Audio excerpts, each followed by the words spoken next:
like to thank all of you for coming today. And you probably have heard some of the lines of this play, those of you that live with the actors.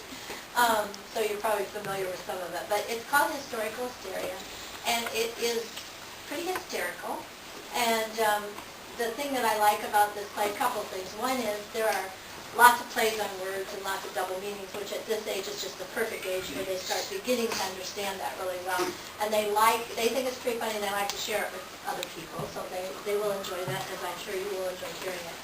Also, I think it's really a great time in their lives that they've heard the names of the famous people. They don't necessarily know a lot about them, and through this, and we've studied them all year, bits at a time, and then this is kind of the culmination of that. And they also see how they fit in the timeline of history and how these puzzle pieces all go together. And I think they'll remember it for a long time. So we enjoy performing it, and we've had a good time, and they've been really hard workers, and I know that you will like watching it. It begins with Danielle. Her name is Jenny in the play, and she's a third grader, and she has a bit of a problem. And we have lots of people that are going to come in and try to help her solve her problem. I'll never finish this paper by tomorrow. I haven't got the slightest idea what to write about. Someday, outlaw homework. Ooh, Boston Harbor, keep on tonight. Boston Harbor, keep on tonight. What? Really? What are all you doing in my room? We are colonists. These costumes will protect our identities. We have had enough of the King of England. That stacks too many items. Items we colonists need, like tea. Tonight we will dump all the steam to Boston Harbor. The Boston Tea Party will be a protest. But this isn't Boston Harbor, this is my bedroom. I am sorry. Some tea for you, miss? Well, gee, thanks, but... Don't you think the Boston Tea Party was a stroke of genius? And of course it was all my idea. Hey, wait a minute! Well, I played a big part in it anyway.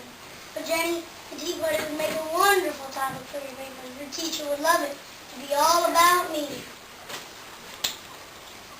He that falls in love with himself will have no rival. Ha, ha, ha. That is certainly true of you, Mr. Adams. Sure, you. Benjamin Franklin. I am here to help you with your paper. As a former newspaper man, I know how hard it is to find a story to write about. Oh, go fly a kite. I did, with the key at the end of the string. I proved that lightning was electricity.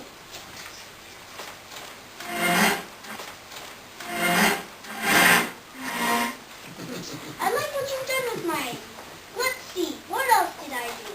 I signed the Declaration of Independence, the Constitution, and oh yes, I opened the first United States Post Office. It was in Philadelphia.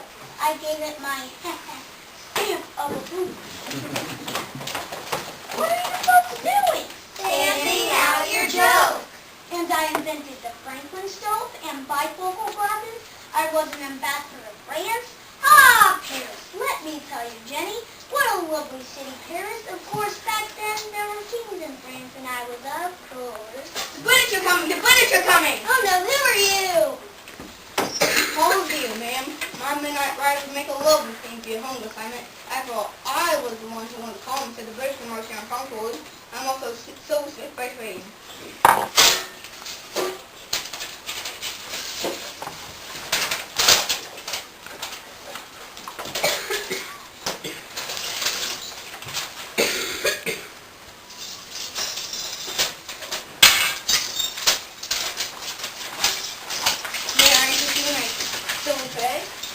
Well, look, I appreciate the help, but you all have to get out here. My parents will be missing. They'll be sure I'm having the party. And look at the time. I'll never have this paper any time. You're a grand old flag, you're a high-flying flag, and forever we swing away. Excuse me, ma'am, where are you sitting in my room? I'm Betsy Ross, the one who stole the first American flag. Mine. I see you changed my original design. Mine has 13 stars, one for each of the 13 colonies. Why are there 50 stars here? Don't tell me there are 50 states. Yes, ma'am. Well, I was changed to a good 200 years, Miss Ross. Don't remind me of my age, Jenny. Anyway, others report things so to Billy Jiffy. That woman always kept me in stitches. Betsy, couldn't you and Silver Thimble? Yes, every matter of fact. How much are they? Well, this fancy model sells for $50.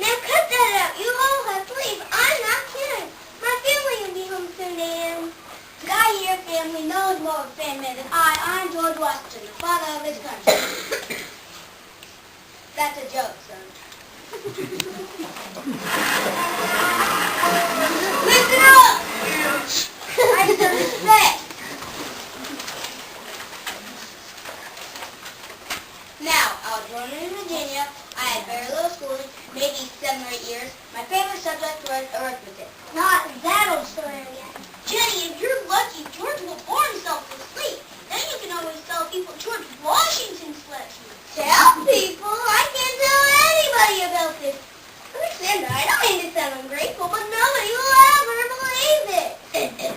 As I was saying, I want to be a land surveyor and use my expert experiences. I would say there are far too many people in the small area, Jenny. You're telling me? If a problem that is easily solved, ask much sleep and interview me for your assignment. My great bravery led me to become the commander of the Continental Army. And I then became the president that wrote the Convention of the United States Constitution. And I then became the first president of the United States. George, my good man, we all adore you. In our time, you want to keep everyone's favorite columnist. But the truth is, you are quite only. How dare you? I mean, begun to.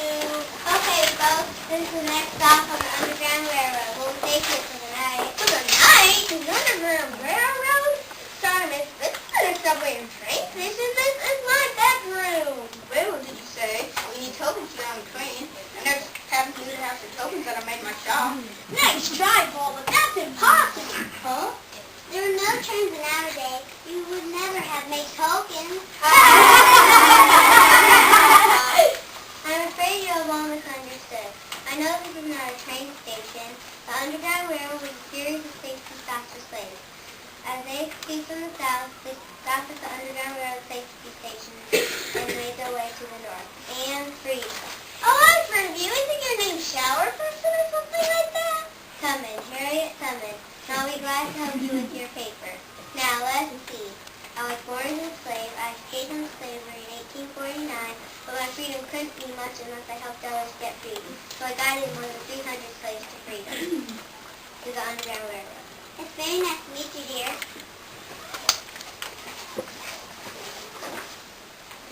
I never dreamed such beauty could exist. Now, ma'am, don't blush. Remember, man is the only animal that blushes or needs to. I hate to interrupt this touching scene. Then don't. Hey, this is my room. I have a right to know who this guy is. All right, you tell him, Jenny. I'm Mark Twain from Hannibal, Mo. The name's Jenny, not Mo. That's Hannibal, Missouri, Jenny. Besides, what's in a name? My real name isn't Mark Twain either. It's just a name I used when I wrote my books. Perhaps you could see them. The Prince and the Pauper, Huckleberry Finn, Tom Sawyer, and I myself am truly someone to write about. What a phony. I think he's giving you a whitewashing, Jenny. So you read Tom Sawyer, sir. I see you enjoyed the chapter in which young Tom pulls the neighborhood into whitewashing his aunt's fence. How could I have read your book? I was dead before you wrote it. All this doesn't tell me who you really are, though. All right, if you must know, my real name is Samuel Clemens. Oh, that makes a world of difference to everybody else! Sorry I'm late. I had the wrong address. Someone had given me the Gettysburg address. Come on, folks. That's the best I can do on such short notice. I was getting worried about you, President Lincoln. You're due to arrive here before Mr. Twain. Well, I'm here now, Jenny, and I'll be glad to help you out with your paper. Are you really Abraham Lincoln? Gosh, you sure are tall.